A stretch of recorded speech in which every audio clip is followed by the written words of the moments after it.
Ministri e Arsimit Mirela Kumbaro inspektoi nga afër punimet në rikonstruksionin e shkollës nënvjeçare Ismail Qemali në Shkodër, një projekt i veçantë që synon të krijojë kushte moderne dhe bashkëkohore për mësimdhënie dhe mësimnxënie, duke e kthyer njëkohësisht shkollën në një vepër arkitekturore për qytetin.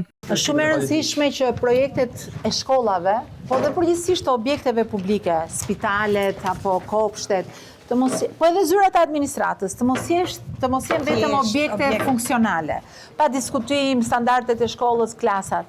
Por në momenti që janë dhe vepra arkitekturore, bëjmë dhe një edukim estetik, por edhe krijojmë një vepër arti publike në qytet. Duke u ndalur tek zgjerimi i programeve pas shkolle, Kumbaro vuri theksin tek përfshirja e programit Toka në shkollë, për të cilin janë parashikuar hapësira të dedikuara në këtë shkollë. Na vjen përmbar, po së mos ndërtuesve me bë gjithën me shtru beton, vllaka.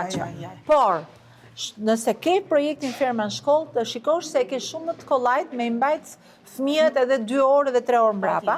Dhe tani që nxorëm edhe kemi edhe mundësim për me i pagu mësuesët me orë ekstra, apo me marrë të tjerë, që se mësuesët nuk dua, tani duhet patjetër ta bëjmë të gjë. Me që jemi në fazën e ndërtimit, duhet parashikuar se s'bën kjo pjesa, kështu që do ta kuroni vetë. Merr vërtet kuptim kur thua ferma në shkollë, sepse ata kënaqen kur e mbjellin, kur e vadisin, kur kujdesen për to, kur vjen momenti që bën frutat, marrin dhe frytet dhe i konsumojnë bashk. Domethënë, është një nga pjesët më të bukura.